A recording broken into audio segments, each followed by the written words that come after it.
우리 말씀 제목을 다시 한번 우리 하나씩 한 단어씩 함께 읽었으면 좋겠습니다. 내가 어찌 너를 버리겠느냐. 아멘. 오늘 말씀의 제목처럼 하나님께서 우리와 함께 하시다는 것을 기억하시는 여러분들이 되셨으면 좋겠습니다.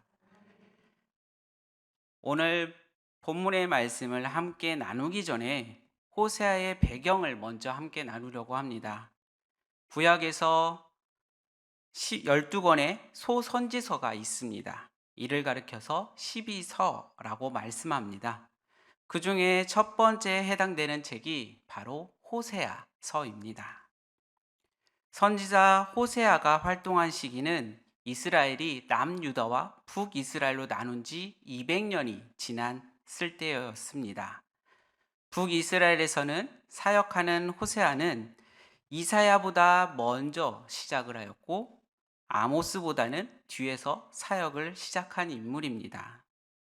그리고 이 시대에 활동한 왕들은 남유다는 우시야, 요담, 아하스, 히스기야가 있었고 북이스라엘은 여르보암 2세가 왕정을 다스렸던 시대가 이 호세아서에 나오는 배경들입니다. 이때가 주전 8세기로 3, 40년 후에는 북이스라엘이 아수르에 의해 멸망을 당하고 그 멸망을 당하고 그때 당시의 정치가 비교적 안정이 되어 있었고 경제적으로는 풍요롭게 사람들이 생활했던 시기가 이때였습니다. 또한 국가 영토 팽창 정책으로 나라 전체가 번영을 누리고 또한 백성들은 심판을 머지 않았다는 것을 기억하지 못한 채 그들은 사회적, 도덕적 부패는 날로 극심해졌습니다. 또한 그들에게는 영적으로는 우상을 섬겨가며 하나님을 점점 외면했던 시대가 이때였습니다. 하나님께서는 호세아 선지자를 통해 이러한 관계를 어떻게든 되돌리고자 애쓰시고 계셨습니다. 이때 하나님께서 가장 효과적인 방법을 택하셨던 것이 호세아 선지자의 불행한 결혼 생활에서 불륜을 저지르고 다른 남자로 따라간 아내를 되찾아오는 과정을 통해 하나님의 심정을 느끼도록 하셨습니다. 하나님이 전달하고자 하시는 메시지의 핵심은 자기 백성들을 향한 하나님의 신실한 사랑이십니다. 그리고 호세아 3장 1절을 통해 하나님의 사랑이 어떠한 것인지를 잘 보여주고 있습니다. 우리 호세아 3장 1절을 함께 읽겠습니다. 여호와께서 내게 이르시되 이스라엘 자손이 다른 신을 섬기고 건포도 과자를 즐길지라도 여호와가 그를 사랑하시나니 너는 또 가서 타인의 사랑을 받아 음녀가 된 그 여자를 사랑하라 하시기. 은 15개와 보리 한 호멜 반으로 가늠한 그리고 불륜을 저지른 아내를 되찾아오며 느낀 아픔으로 호세아는 마음에서 우러나오는 간절한 메시지를 전달합니다. 자기 아내에 대한 호세아의 애정은 이스라엘 향한 하나님의 예정을 상징합니다. 역으로 호세아 선지자의 아내의 간음은 이스라엘 백성들의 영적 간음과 하나님과 맺은 언약의 파기를 상징하기도 합니다. 구원이라는 의미의 이름을 가진 호세아는 의도적으로 과거 이집트에서 구원의 이미지 속에서 미래에 오실 메시아의 시대를 도래했다고 예언도 합니다. 메시아는 새로운 모세로서 과거 이집트에서 이스라엘을 구원한 것처럼 다시 미래에 이들을 포로 생활에서 구원할 것이다 라는 것을 가리킵니다. 호세아는 그들의 죄를 통렬하게 비판하며 심판을 알리고 회개를 촉구하기도 합니다. 말씀 호세아 14장 1절을 우리 함께 읽겠습니다. 이스라엘아 내 하나님 여호와께로 돌아오라. 내가 불의함으로 말미암아 엎드려 졌느니라. 그리고 마지막 장에서 여호와 하나님께서는 치유와 관계의 회복과 구원을 약속하십니다. 이것이 하나님의 헌신적인 인내적 사랑의 진수입니다. 그분은 우리 모두에게도 여호와 하나님께로 돌아오라고 초대하십니다. 호세아는 지혜와 총명이 있는 자는 이러한 하나님 말씀을 깨닫고 분별하라고 도전하기도 합니다. 말씀 호세아 14장 9절에 그렇게 가르치고 있습니다. 우리 함께 읽겠습니다. 누가 누가 지혜가 지혜가 있어 있어 이런 이런 일을 일을 깨달으며 깨달으며 누가 누가 총명이 총명이 있어 있어 이런 이런 일을 일을 알겠느냐. 알겠느냐. 여호와의 여호와의 도는 도는 정직하니 정직하니 의인은 의인은 그 그 길로 길로 다니거니와 다니거니와 그러나 그러나 죄인은 죄인은 그 그 길에 길에 걸려 걸려 넘어지리라. 넘어지느니라. 아멘. 이렇듯 호세아서는 하나님의 사랑과 치유, 구원의 약속을 볼 수 있습니다. 그 중에서도 오늘 말씀인 호세아 11장의 말씀을 함께 나누려고 합니다.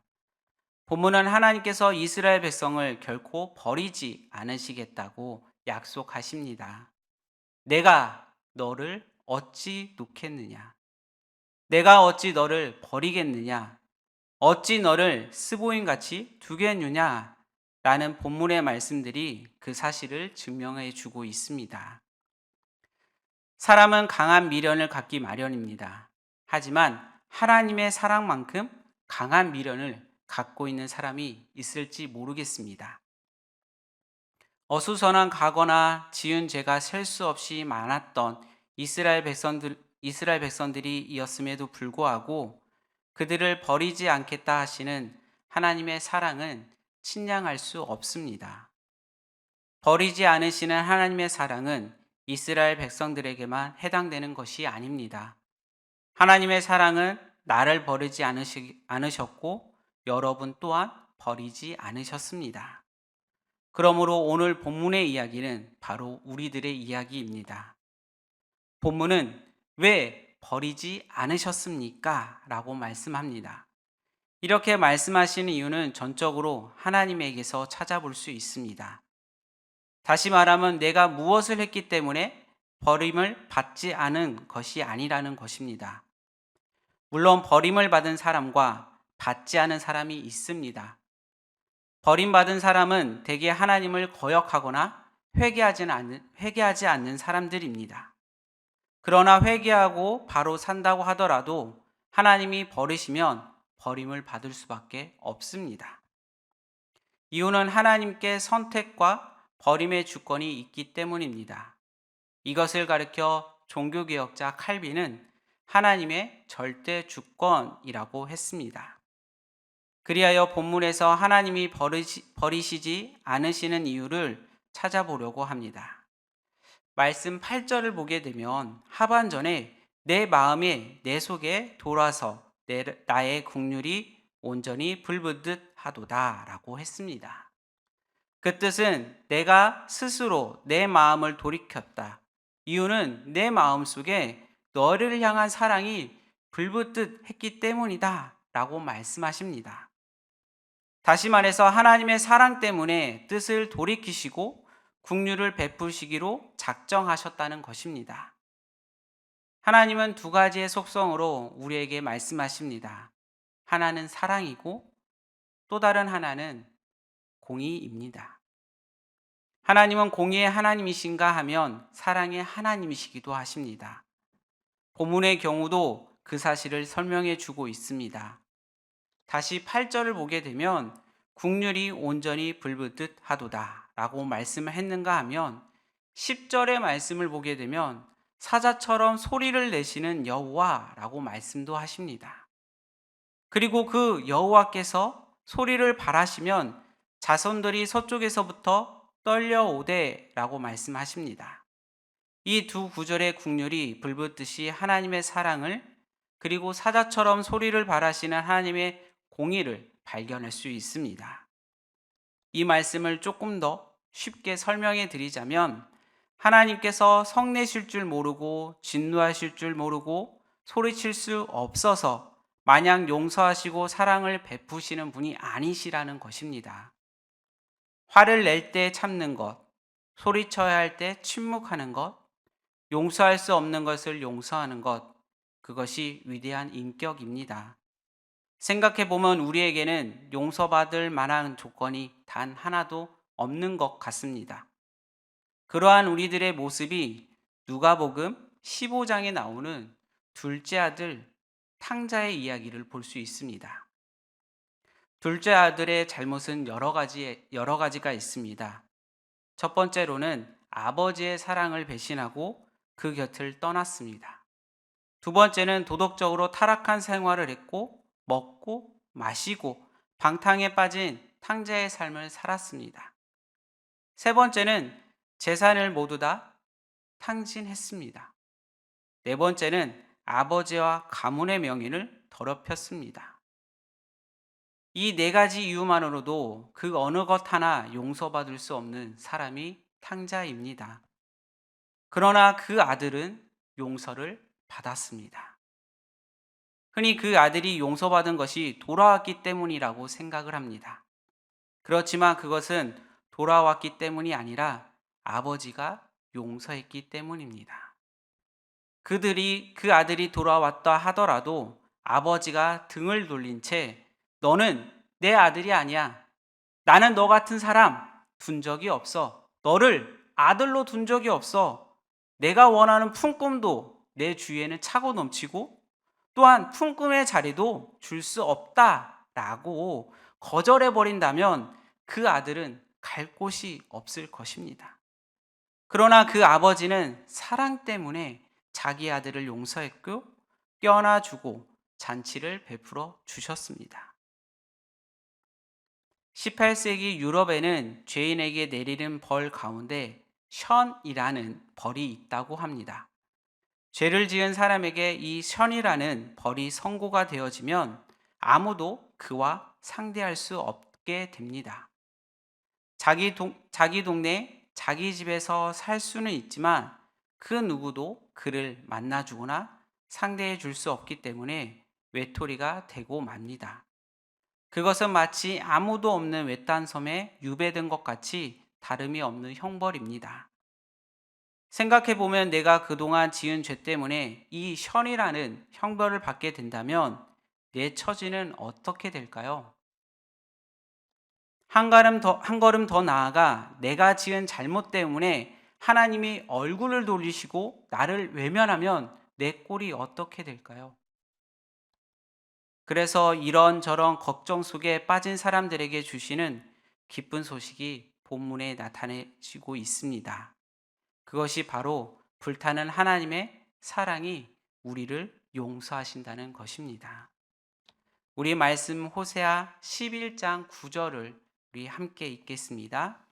내가 나의 맹렬한 진노를 나타내지 아니하며 내가 다시는 에브라임을 멸하지 아니하리니 이는 나는 하나님이요 사람이 아니라 내 가운데 있는 거룩한 이니 진노함으로 내가 임하지 아니하리라. 이 말씀은 사람의 생각과 일을 하나님의 생각과 일에 비교해서 하신 말씀입니다.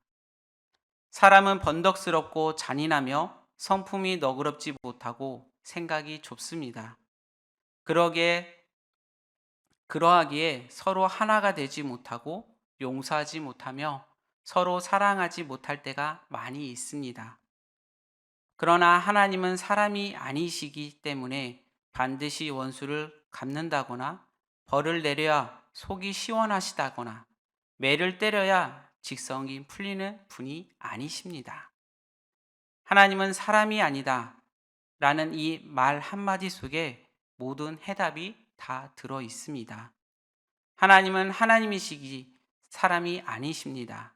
그래서 하나님은 하나님으로서 행동하시고 사람처럼 행동하지 않으십니다. 특히 9절에 발견되는 나는 하나님이다 라는 말씀과 나는 거룩한 자니라는 말씀이 있습니다. 하나님과 하나님의 거룩하심은 영원히 변치 않으십니다. 그러나 사람은 거룩하지 않고 변하기도 합니다. 우리가 믿고 의지할 수 있는 하나님이 만약 김씨, 이씨, 박씨, 최씨 등의 사람과 비슷하든지 그보다 약간 뛰어나다고 한다면 어떻게 하나님을 의지할 수 있을까요? 그리고 김씨, 이씨, 최씨, 박씨라는 사람들처럼 변덕스럽고 잔인하고 매정하고 성내기를 잘한다면 어떻게 그 하나님을 믿을 수 있을까요? 우리가 굳게 믿는 것은 하나님은 하나님이시기 때문에, 그리고 하나님은 사랑의 하나님이시기 때문에 우리를 버리지 않으신다는 것입니다. 단, 오늘도 하나님을 거역하고 그 말씀을 거스리고 죄를 회개하지 않는 사람은 버림을 받게 될 것입니다. 그러나 하나님을 의지하고 섬기는 사람은 하나님의 사랑으로 보내주신 예수 그리스도를 믿는 사람들은 결코 버림을 받지 않고 영생을 얻게 될 것입니다. 하나님께서 오늘도 우리들에게 말씀하십니다. 내가 너를 놓겠느냐? 내가 어찌 너를 버리겠느냐? 라고 말씀하십니다. 그러므로 어떠한 상황 속에서도 포기하지 않으시고 붙드시는 하나님의 사랑에 감사하며 우리가 존재하고 있는 자리에서 하나님이 놓지 않으시며 하나님이 버리지 아니하시기 때문에 그 승리의 삶을 살아가는 여러분들이 되시길 소망합니다. 오늘의 말씀처럼 하나님께서는 우리들에게 말씀하십니다. 내가 너를 놓지 않겠다. 내가 너를 버리지 않겠다. 이 말씀을 기억하시면서 남은 3일간도 승리하시길 소망합니다. 함께 기도하겠습니다.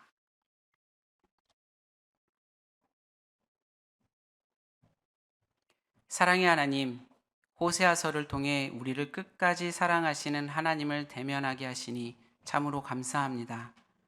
우리의 연약함을 아시고 우리를 끝까지 사랑하시는 아버지의 은혜 앞에 더러워진 몸을 일으켜 하나님 품으로 달려갈 용기를 허락하여 주시옵소서. 우리가 달려갈 때 여전히 아버지라고 부르시는 하나님의 변함없는 사랑을 끝까지 의지하게 하시고 하나님께 사랑받는 우리의 모습이 도전이 되어 세상의 많은 사람들을 하나님께로 인도하는 징검다리가 되게 하여 주시옵소서. 오늘 모든 걸 주님께 맡깁니다. 함께하여 주시옵소서. 사랑의 말씀 예수님의 이름으로 기도드립니다. 아멘.